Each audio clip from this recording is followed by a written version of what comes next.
Nuga Radio. Roar into Talladega. Nuga Radio. 92.7. Your NASCAR racing station. Nuga Radio 92.7 FM. Nuga Radio 92.7.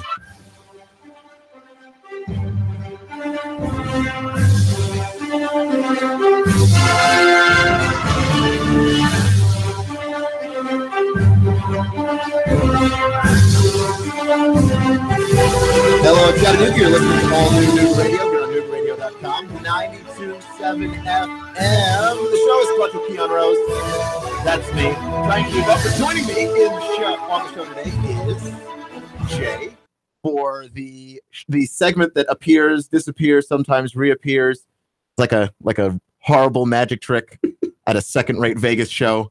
By a not magician, which is so maybe third rate. But at any rate, it's Jay Asks. It is the show that answers, I believe, the questions that a lot of significant others who do not like sports end up having to ask, because you end up in a world where sports kind of dominate when you end up being with and around sports broadcaster. Just whole weekends go away. You got high school football Friday night, you got college football Saturdays, you got the NFL on Sundays, and that's not even counting Monday Night Football. So you just have like a 4-day stretch that's just gone.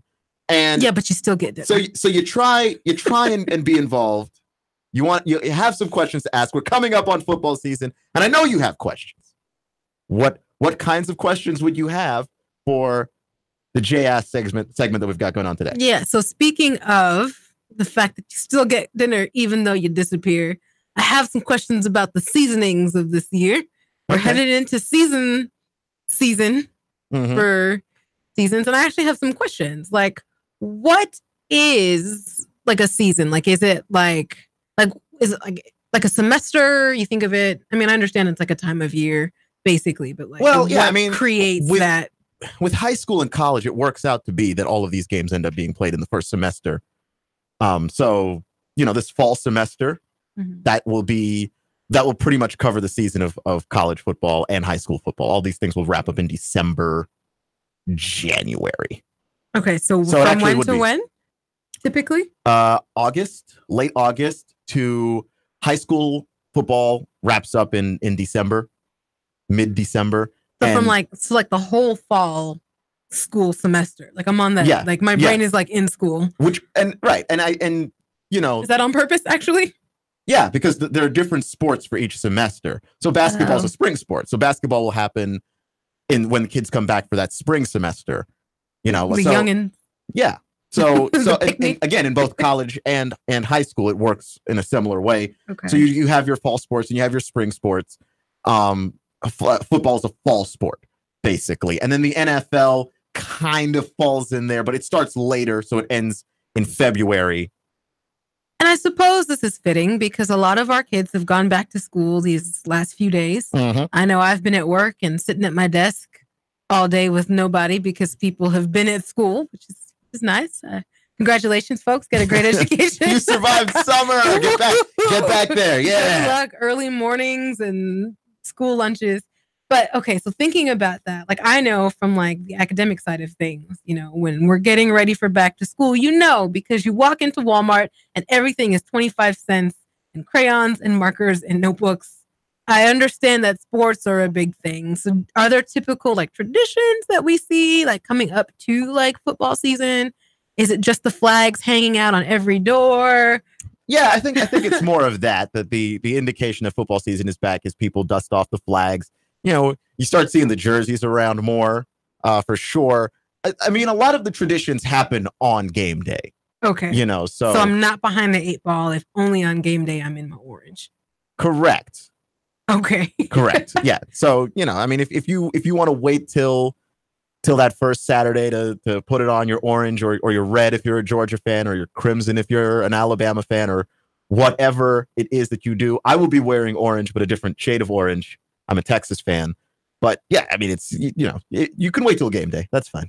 And we're going to let you have that. But that being said, also, my question would be just curious, and this could totally be me being girlfriend in the situation, but Like, you know how you're not supposed to wear white after Labor Day? Mm-hmm. Are there like any of those types of rules in like how you do like sports tradition and folklore? Well, that's a thing. I mean, there's not really a thing like that in sports necessarily. There're just certain things you have to know. Like, you know, third Saturday in October is Tennessee Alabama week. That, like, if you were dating a Tennessee fan, for instance, that'd be a good thing to know. You're not going to see that person that Saturday for sure. Don't make any plans for that. It's like sort of like the Super Bowl where people are like, oh, I had to go to a wedding on like how you know it's in February. You just don't go there. Well, you know, so, I feel bad for the guy that I have dated. I typically move during the Super Bowl. Oh, I'm aware. That was me. Know? And yeah, and I did, and in fairness, the first time you did it, the you Super forgave Bowl, me. I forgave you, but also the Super Bowl we missed might be one of the worst Super Bowls of all time. It was like a 50-8 laugher. I know. I asked the guy to cut me some slack.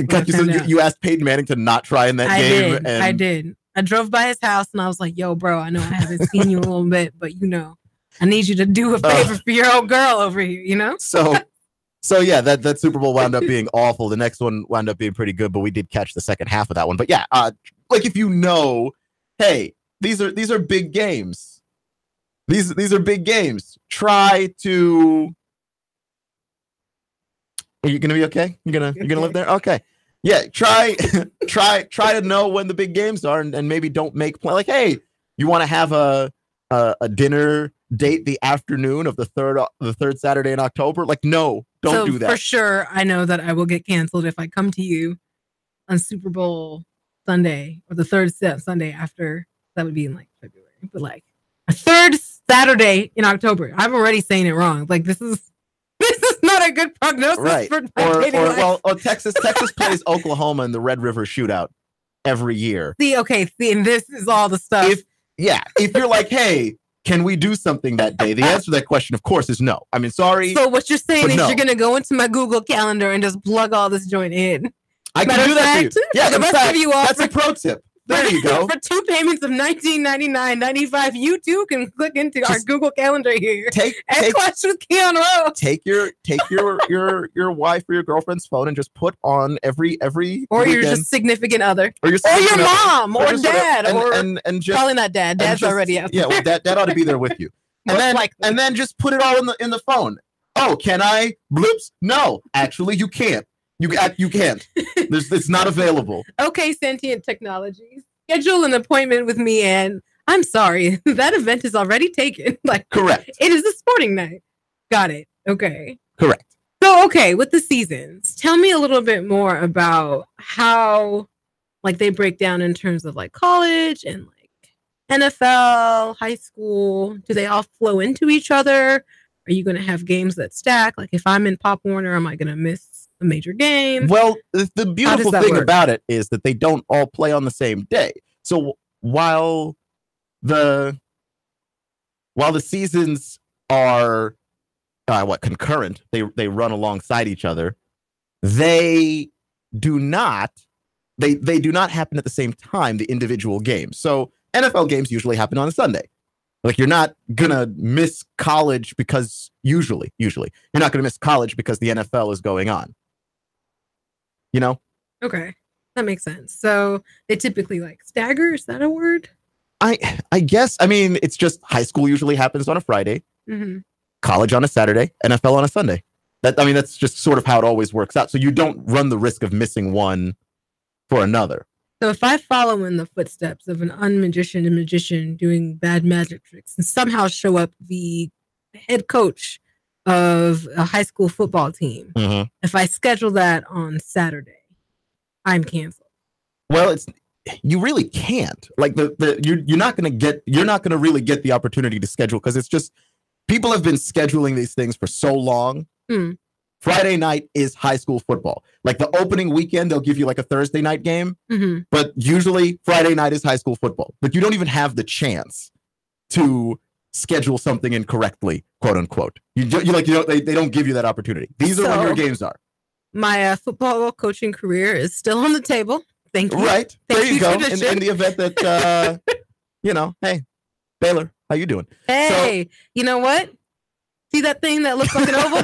Throw it. I know that you already have a coach, but what if you had a prettier coach? I'm just throwing that out there. Like, what? I mean, I have no idea what you're. Whether or not you're attractive, but it's okay. I'm with great support. I don't know if that will help your X's and O's, but look, I can go get that Gatorade or whatever power drinks, and I don't know what people drink these days.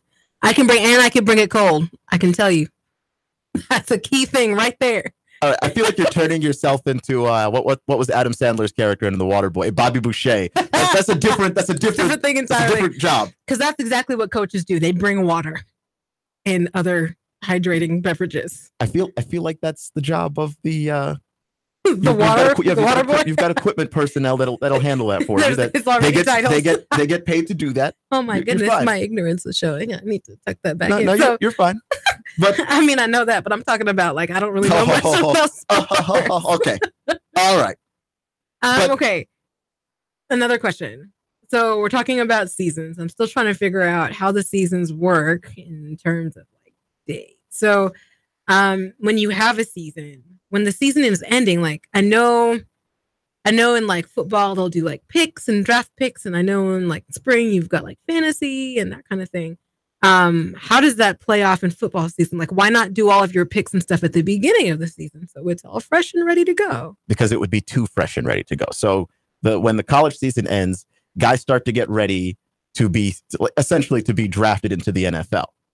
The NFL finishes its season in February, the Super Bowl, and they immediately shift into draft mode. You want to draft then because you draft the guys from college football and you can start your training camp and you can start to basically get these guys NFL ready, and you give them the summer to learn a playbook. And an NFL playbook they're on iPads now, so you can't really tell, but they're like phone book thick of here's the terminology and verbiage and everything. Every team more or less runs the same plays, but we all have different names for it. And you have to sit here, you have to learn when the quarterback says this is the route you're running in this, maybe you have different options, and you have to learn all that. If you wait till the beginning of an NFL season to do that, you wouldn't even be close. I mean, you couldn't possibly digest all of that information in enough time. So they give you the summer to try and learn it and get up on it. And even then, for instance, Baker Mayfield, the first quarterback taken in the draft, he's going to the Browns. He's gone to the Browns. What they're doing with him is they're saying, hey, we actually got another quarterback. He's going to start, and you're going to start when you're ready.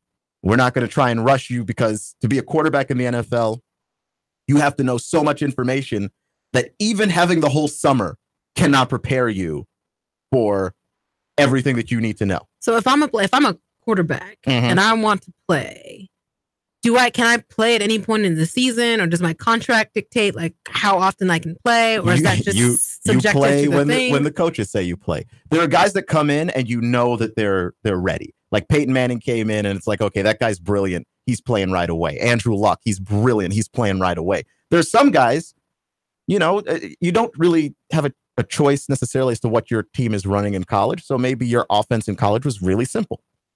Cam ran a very simple offense in college. They had 30 plays, and the plays were called 1 through 30. It was just a number.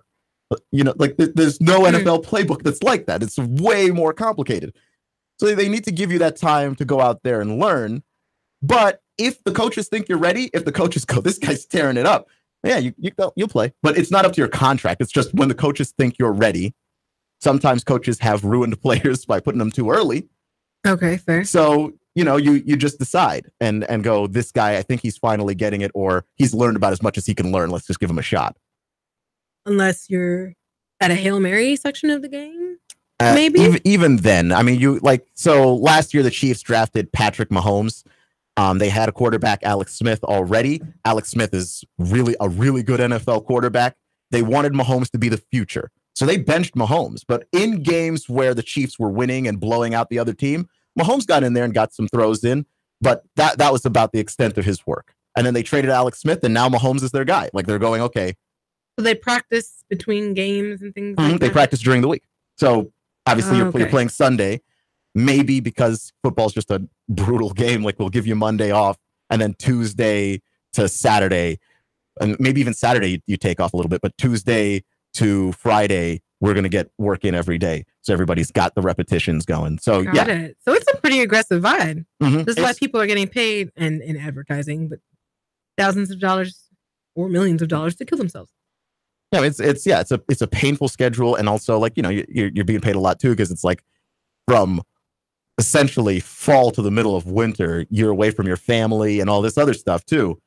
So why is that? Oh, because of the season. Okay. The season. Yeah. All right. We made it. We're there. I promise. Yeah, because of the season. I'm not just all beauty. I've got some brains. All right. Well, no, just the sports life is just a different kind of life. Like it's not as intuitive as everything else. That's all.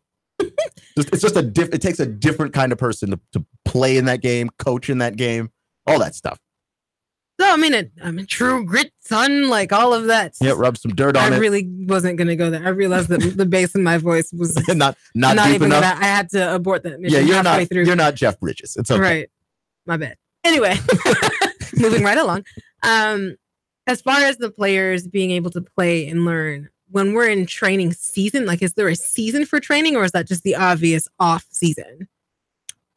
Like, is there a rest period and then training? That's the off season. So, like when they draft players and they give them the playbook to learn and all that stuff, you're still not physically going out there and playing. Like training camp starts midway through the summer. So it's not the moment that the season ends, we're working you. No, you get some time off. You do get to hang out with your family. You basically get most of the summer off. We're just trying to rest you. Maybe you had a nagging injury. You've got some months where, that you get the time off to necessarily heal yourself. That makes sense. Well, I feel like I have more than digested plenty of the seasonings for this segment of JS. The football seasonings. I've bitten off more than I can chew. So I think I'm good. But thank you. I appreciate it. No, I definitely like to help. And because I just think it's fun to like, if you do have a significant other that's not as into football as you, then you can include that person in on the fun. And if you can explain it, be patient and all of that good stuff. Well, I appreciate it. You're welcome. I'd rather just hear you. Well, fair enough. Fair enough. If you liked football as much as me, you'd be here. Maybe. You're listening to all new Nuga Radio, NugaRadio.com here on 92.7 FM. Nick Saban was talking about Jalen Hurts. He's talking about Jalen Hurts because Jalen Hurts expressed a desire that he had for the Alabama coaches to reach out to him more while over the summer, during the offseason, after he had lost his starting job to Tua Tagovailoa. He didn't really lose it. He lost the position of being in the game, in the national title game, and Alabama wound up winning as a result of that. And you could make the strong argument that in that game, Tua Tagovailoa did take the starting job. I actually still don't know to this point how you start the season with Jalen Hurts. And it's tough because we've seen this kind of thing happen before and it doesn't necessarily work. So go back to 2009, the Texas Longhorns versus the Alabama Crimson Tide in the 2009 national title game. The Longhorns were playing pretty well in that game. The game was close. We still weren't sure where it was going to go. And then Colt McCoy gets his elbow hit in the game. He says his arm feels like a noodle. That means that he can't throw. He tried throwing on the sideline and it was silly. Garrett Gilbert, the quarterback that came in, wound up taking over the reins for Texas, and Garrett Gilbert gave Texas a really good chance to win that game. They wound up losing to Alabama anyway, but Garrett Gilbert looked like, okay, here's our young freshman quarterback that we brought in, and he's going to be a sophomore. He showed a lot of his stuff on a very big stage in the national title game. Garrett Gilbert is going to be the guy. And then Garrett Gilbert never panned out. It never worked out for Garrett Gilbert. And to me, this is something that is absolutely perplexing and just highly confusing in general. Garrett Gilbert wound up not really being the guy when in a national title game, he looked like the guy. So I understand Alabama doing their due diligence here with Tua and with Jalen. Tua might come back in camp and show you, hey, maybe it was a little bit of a flash in the pan, right? You only have one half of football to see what Tua is capable of, but he looks like the real deal. And in my mind, I don't know how you start the season without that guy. Because if he's the real deal, and he can give you a dimension to your offense that you have not had. Jalen Hurts, when he came in, gave Alabama a dimension that they didn't have, which is playmaker at quarterback. Tua takes that to another level, and he gives them playmaker that can beat another team with his arm, which is not a staple of Alabama quarterbacking typically, as we all know. So with Jalen Hurts, Jalen was very hurt by that. Nick Saban's response to that was essentially that seems to be more important to people outside the organization than to people inside the organization, to which I have to say to Nick Saban, how? At least one person in your organization finds it important. He's the one that brought it up. Right? Jalen Hurts was bothered by the fact that nobody reached out to him during the summer to find out how he was doing, how he was feeling. He's not gonna say much more than that. Jalen Hurts still is a quarterback, and quarterbacks typically don't say anything. But the fact of the matter is, he clearly is upset about it. I know Alabama's most likely handling this in-house, but it just seems strange that Nick Saban would suggest that the only people who cares about it this much is us. No, Jalen definitely cares. All new radio.com, 97 FM. What's with Keon Rose?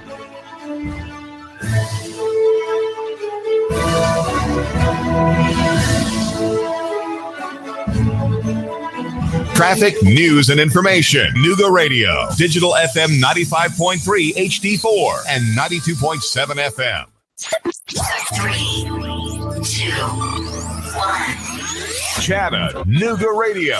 Digital FM 95.3 HD4. 92.7 FM's news now. The CDC sent out a warning to the state of Tennessee about the dangers of Rocky Mountain spotted fever, a tick-borne illness. RMSF can be fatal after a week if left untreated. Symptoms include rash, fever, nausea, and eventually gangrene, then death. Defense attorneys in the Athens Park Bloods RICO case want evidence predating the year 2012 suppressed. Reason being, the racketeering statute the 54 defendants are charged in didn't come into effect until 2012. The city says mum's the word when it comes to 3 buildings near City Hall. Those 3 buildings are set to be surplus soon, but to who and why? Chattanooga Franklin McCauley said this at the city council meeting. We are wondering if space in those buildings will then be rented back from a developer who would then probably make more money from Chattanooga taxpayers than they should.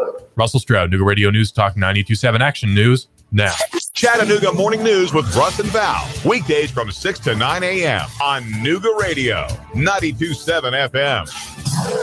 Chattanooga weather. Any lingering showers and thunder showers will gradually diminish through your nighttime. Overnight lows 70 to 72. Now for your Thursday and Friday, continued unsettled, more clouds and sun with scattered showers and a few storms likely each day. Not as hot though, with highs closer to 85. Hamilton Physician Group, Calhoun, Georgia primary care is now in a new location, 160 Curtis Parkway. Personalized medical care for you and your family. That's Hamilton Physician Group, Calhoun Primary Care. And I'm Source E12 Meteorologist Patch Report. Nuga Radio 92.7. I got my business up and running, and it's already expanding. I got lucky. Lucky because I found Signal Voice and Data. Signal Voice and Data can incorporate all of my business information sharing and communications seamlessly, keep my costs down, and let me work more productively with endless connectivity no matter where I might be. That's called working smart, not hard. Go to signalvoicetn.com and bring the future of communication to your business today. signalvoicetn.com. Hey, dude, check this out. Have you ever seen one so big? Whoa, look at the size of that. Look at this little itty-bitty one. Wow, that's really small. They have them big, small, and everything in between. You'll always find the biggest variety of knives at the knife shop at Frost Cutlery in Ottawa. We're talking about over 40 brands of knives, including Benchmade, WR Case & Sons, Booker, and all the Frost Cutlery brands. Now, Sam, you've been to the cutlery shop. Is it amazing? Spectacular. The knife shop at Frost Cutlery in Ottawa. They have knives, swords, kitchen knives, ammo, and reloading supplies, plus survival gear. It's the knife shop at Frost Cutlery. Open 7 days a week. Hey, girls, you're going to love this. We're going to the knife shop. Hey, let's not tell them they have ammo and loading supplies. The knife shop at Frost Cutlery opens 7 days a week. You'll always find the biggest variety of knives. You're going to love the knife shop at Frost Cutlery in Ottawa. The knife shop. And tell them David Toulis sent you. Do you hear that? That, my friend, is not what you're thinking. That is the new 2018 Indian Chieftain Dark Horse. Yeah, Indian. Indian motorcycle is more than a bike. It's an experience. an American icon, and Indian Motorcycle of Chattanooga is the only place you'll find their new 2018 line. Are you ready to ride? Join the club. Go to Indian Motorcycle of Chattanooga. Just look for the sign, 153 and Amicola. Indian Motorcycle, the true American original.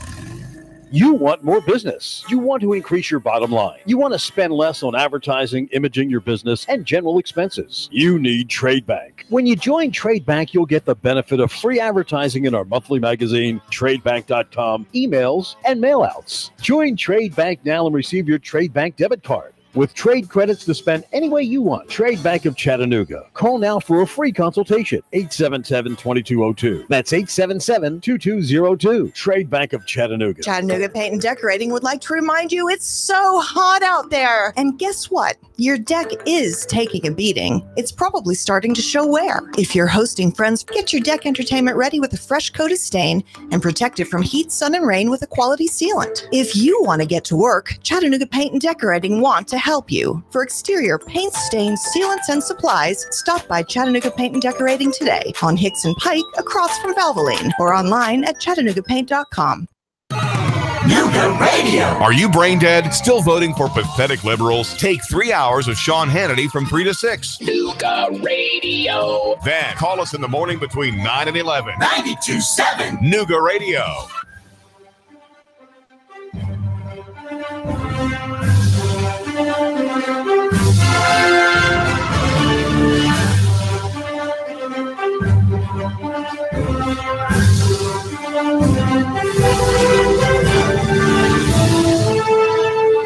Hello, Chattanooga. You're listening to all new Nuga Radio, NugaRadio.com here on 92.7 FM. I'm worried about Dak Prescott, the Dallas Cowboys. He's their quarterback, and he's an interesting guy because no one expected Dak Prescott to be the person that he was. He wound up being right in the mix and winning Offensive Rookie of the Year, his first season in the league, and then we learned a little bit more about Dak Prescott. He's good, and I've liked Dak Prescott since Mississippi State, so I'm not here to just put Dak Prescott down. He's good. But Dak Prescott, to me, is overrated. I know. He's in the Dan and Yogurt commercials. But Dak Prescott has a couple of issues with him that make him particularly overrated at an NFL level, which is that he's still not understanding the game at the highest level. And he's coming into his third year in the league. He doesn't have to. There's no rush. And the Cowboys have shown that they're capable of winning with him at the helm. But he needs Ezekiel Elliott there to give him the space to make the throws.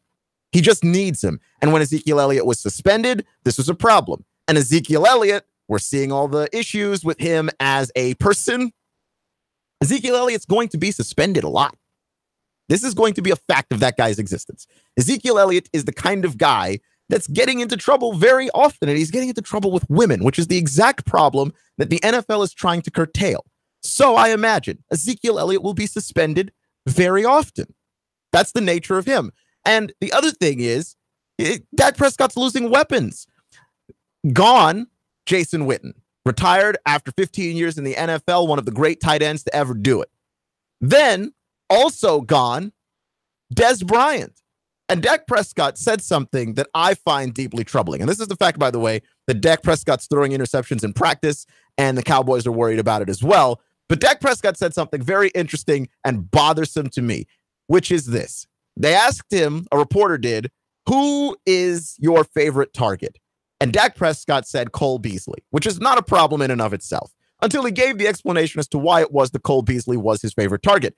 Cole Beasley is my favorite target because he stretches the field. He can go over the top of a defense, and he gives me the space to operate underneath. Dak Prescott loves to throw underneath. That's his favorite kind of throw. Nothing wrong with that. What's wrong with that is Cole Beasley stretches a defense? Cole Beasley stretches a defense? Have you ever seen Cole Beasley beat a defense over the top? When? When has this happened? I actually want to know. I am so curious as to the nature of what it was that he was talking about. Cole Beasley stretches a defense more than Dez Bryant? Because you had Dez. You had Dez. Dez beats a defense over the top. In fact, the reason why the Cowboys felt comfortable moving on from Dez Bryant is that's all that Dez does. Dez stretches a defense over the top. That's it. The Dez doesn't do anything else. That's all he can do. So when you look at it, you go, what are you talking about, dude? And then I realized, look at Dak Prescott's game. Dak Prescott is not a good thrower of the football deep. He is a short to intermediate thrower. It's very possible that when Dak Prescott says Cole Beasley stretches the field, Dak Prescott has a different definition of deep than the rest of us. Dak Prescott's not really a deep ball guy. Like, when I think of a good deep ball, who throws a good deep ball in the league? Rodgers. Roethlisberger throws a great deep ball. You have to. You've got Antonio Brown. Russell Wilson with Lockett and the speed that he has. He throws a good deep ball in the league. You know who doesn't throw a good deep ball? Dak. Dak does not throw a good deep ball. And this is a problem. Because if you're the Cowboys, one of the ways to beat a lot of these NFC East teams, you're going to have to go deep. The Eagles' defense is monstrous. The only way to beat them is in chunks. The Redskins, their secondary is not great, but they've got a lot of talent at corner, right? Like Josh Norman is their marquee guy, but they've got other talented guys at that position. You're going to have to go deep to beat them. Going underneath, it's tough. It's tough to do. The Redskins, their weakness is safety. If you don't press their safeties, you're not scaring them. And the Giants, again, that pass rush of the Giants, when you can buy some time to really make that pass rush, to really wear them out, is have them rush and chase after you and then go deep.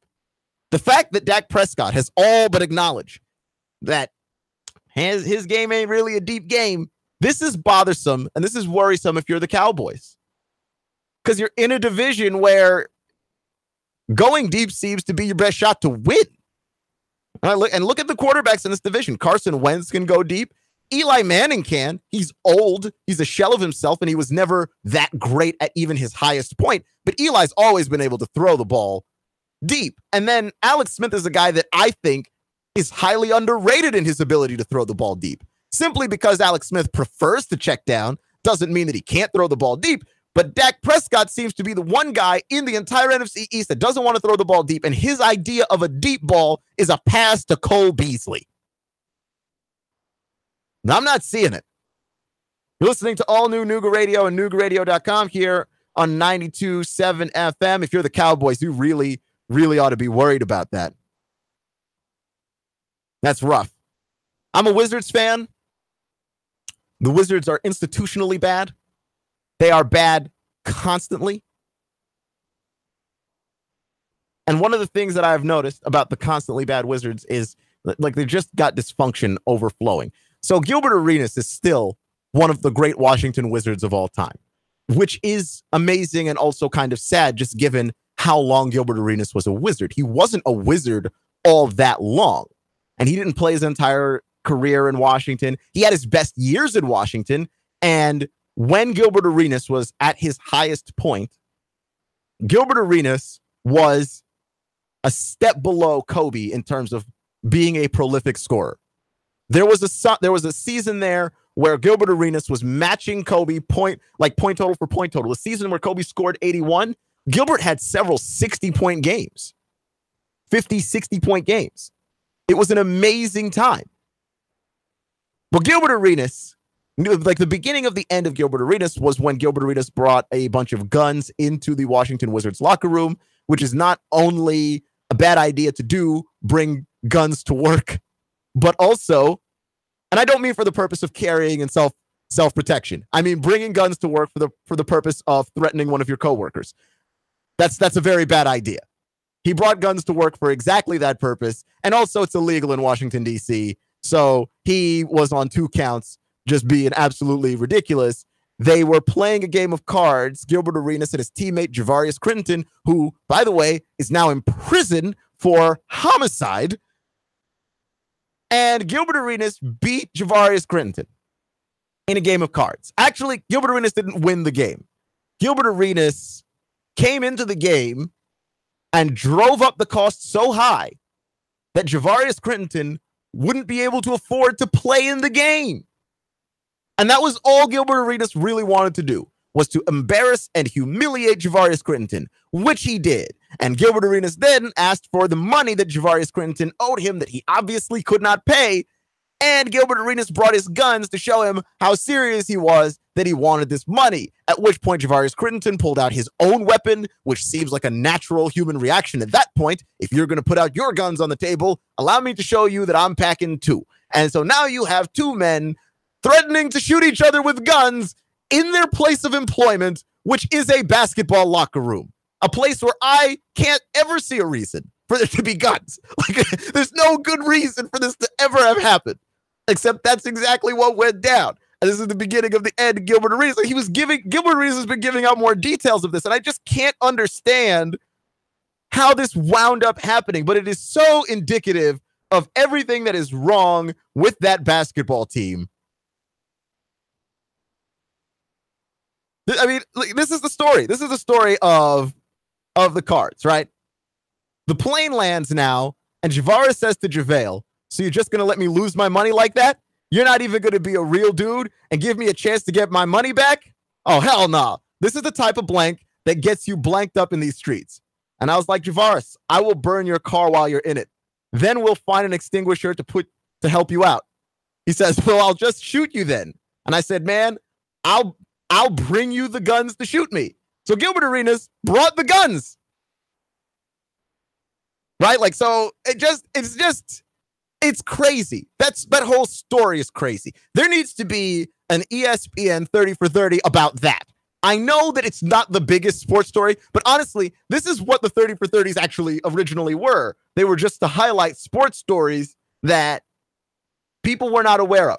Here's the stories that I want, right? I want the 2005, 2006, the 07, 08 Florida Gators with Tim Tebow and Aaron Hernandez on the same football team. Aaron Hernandez, known murderer, and Tim Tebow, known Christian preacher, prayer warrior.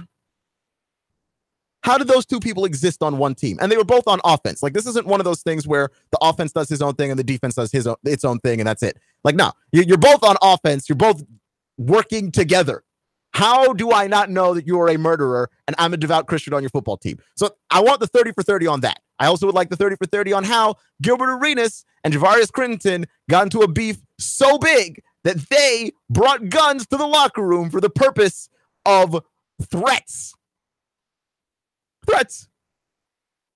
But Gilbert Arenas, this is like bona fide knuckleheadery. Because Gilbert Arenas, at his peak, was a very good basketball player. like the injuries were really what derailed Gilbert Arenas. This extracurricular stuff, this is insane. Like, there's no locker room that can function in this way. I was blown away by the candidness of this story, by how absolutely insane it is that Gilbert Arenas has absolutely no no sense of remorse about this either. But like, there are enough Gilbert Arenas stories. Like, I wish that the Wizards wound up being better and having more of an NBA impact, because this story would have to be told. I think the story still has to be told. The story of how Gilbert Arenas wound up being absolutely crazy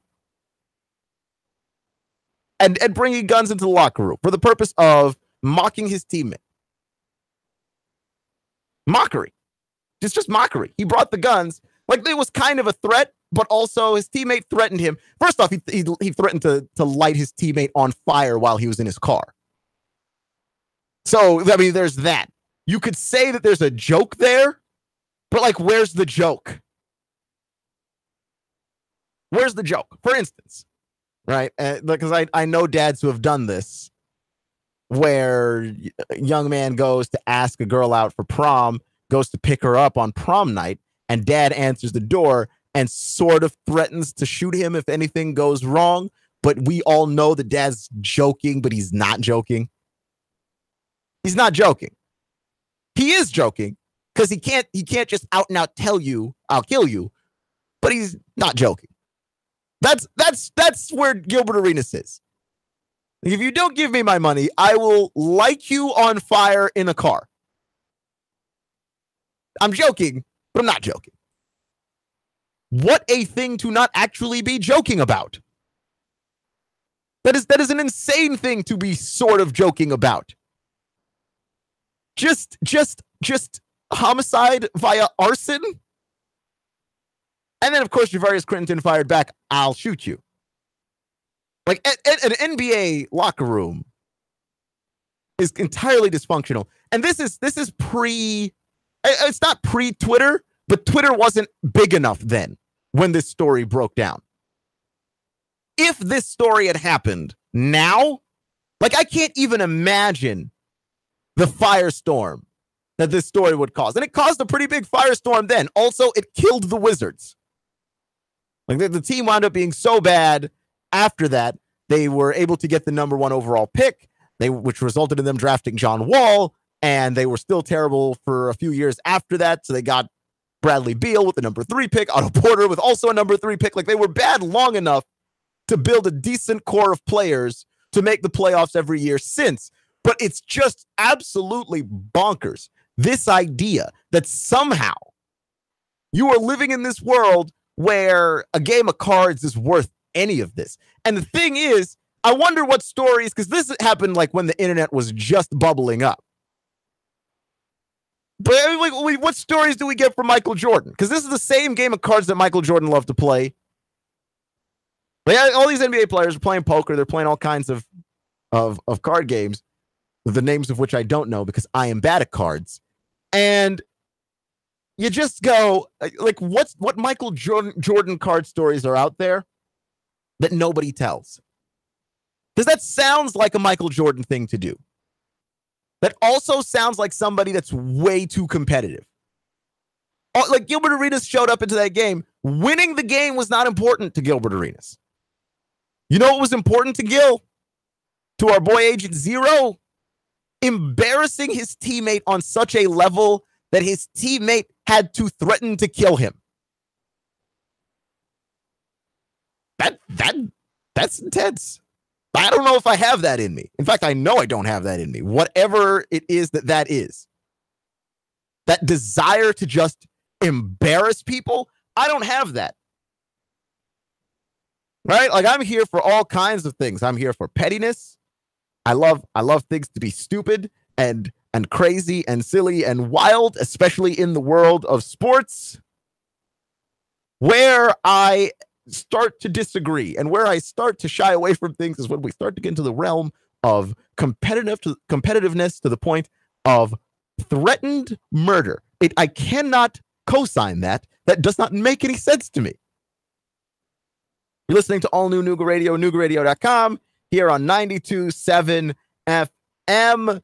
Les Snead, the GM of the Rams, is talking about his contract extension talks with Aaron Donald. Aaron Donald is the best defensive player in football, would like to be paid like the best defensive player in football. He's only 27 years old. He was Defensive Player of the Year last year, and he is a monster. 41 tackles, 11 sacks, 5 forced fumbles, and only 14 games of work. Aaron Donald is young, and he is beastly, and he wants to be paid like it. And he's on the Rams, and the Rams have, to this point, paid Brandon Cooks, who is on their roster. They have paid Todd Gurley, who is on their roster. And Aaron Donald is looking around and going, they appear to be paying everyone but me.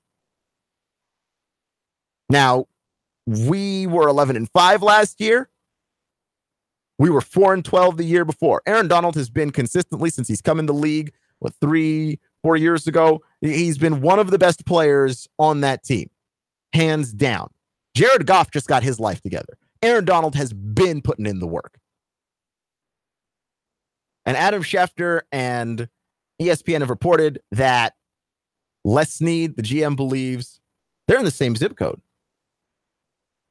which is good. If you have the best defensive player, like, to me, if you have the best anybody at their position forget sports, in life, you got to pay that person like that, right? Like, and it's tough in the NFL because of the salary cap. I think the Rams would like to work out this money with Aaron Donald, but because of the salary cap, they can't really do it. And the NFL's got a hard salary cap.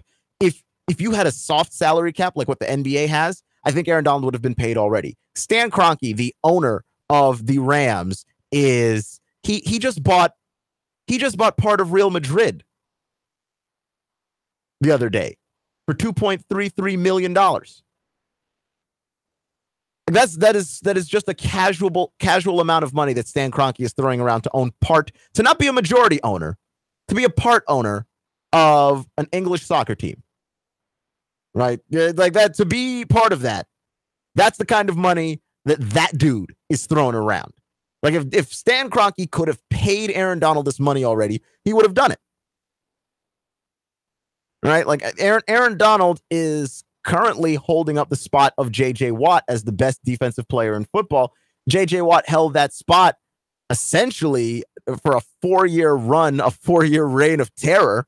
And it's only the back injuries and the injuries that have kept him out of playing that have allowed him to be supplanted. And Aaron Donald is the guy that has more or less replaced him.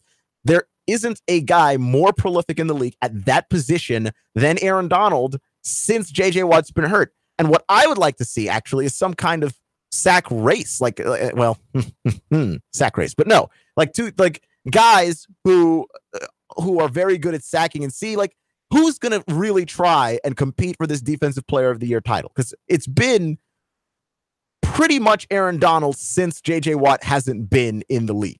And it was J.J. Watt's definitively. To have these two guys fighting at the height of their powers for this award, I would like that. I think the NFL could use that. It would be very interesting, and it would be incredibly fun. You're listening to All New Nuga Radio, NugaRadio.com, here on 92.7 FM. Remember, folks, it's not how you start, it's how you finish. Stay clutch, and I'll see you all next week.